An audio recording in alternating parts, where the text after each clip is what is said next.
Bonjour à tous, bienvenue sur entreprendre.bzh. Les trois questions à aujourd'hui, c'est quelles sont les aides auxquelles ont droit les PME?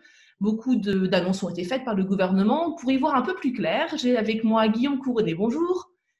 Vous Allô. êtes comptable chez TGS France.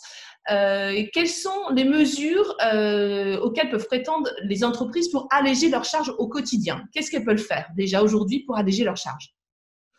Alors, plusieurs mesures pour alléger les charges qui ont été annoncées il y a quelques semaines maintenant. La première chose, c'était au niveau fiscal, donc c'est-à-dire une demande de report des échéances, des impôts directs, sauf TVA, ça c'est une notion qui est importante. Voilà, sur un simple courrier aux impôts. Autrement, il y a plusieurs choses. Il y a les loyers qui peuvent être également reportés. Alors, les loyers, il y a deux distinctions. La première, c'est si on est éligible à l'aide de 1 500 euros, dont je parlerai dans un deuxième temps. Si on est éligible, eh bien, on peut faire cette demande. Donc là, il y a une obligation de la part du bailleur.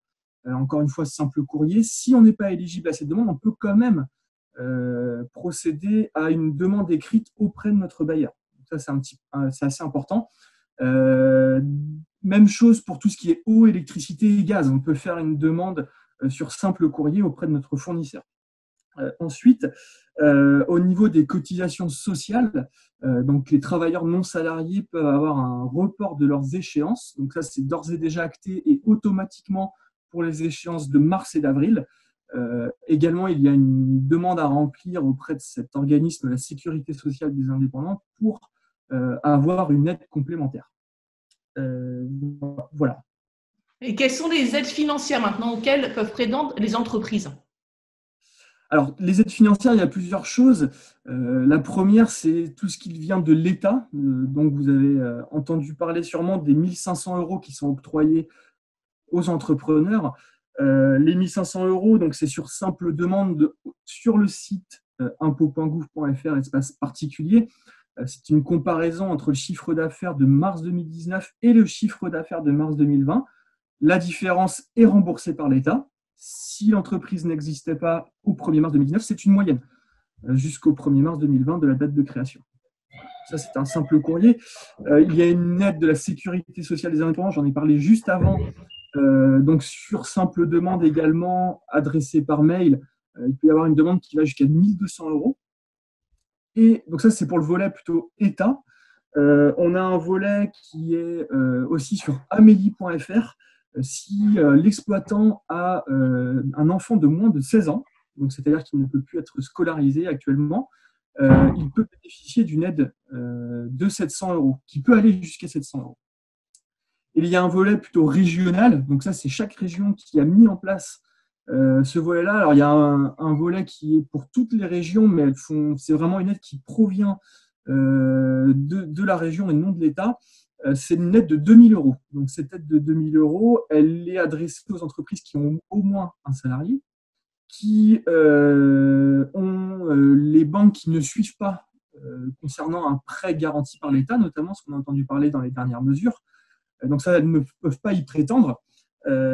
Et du coup, elles peuvent avoir cette aide complémentaire de 2 000 euros si aussi elles ne peuvent pas payer leurs échéances à 30 jours. Donc ça, c'est important. Donc la région fait aussi quelque chose pour aider ces entreprises-là.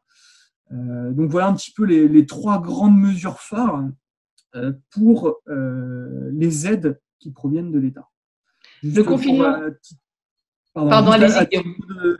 à titre de comparaison rapidement, la Belgique a octroyé 1 250 euros à tout le monde sans justificatif. Donc voilà, on est obligé de justifier, mais on a plusieurs aides. La Belgique, elle, n'en a qu'une, mais pour tout le monde. Voilà, c'est juste pour comparer un petit peu ce qui se fait aussi hors de nos frontières. Le confinement risque de durer. Jusqu'à présent, la date officielle est le 15 avril. Est-ce que vous savez s'il risque d'y avoir de nouvelles aides qui peuvent éventuellement être aussi proposées courant pour le mois d'avril 2020?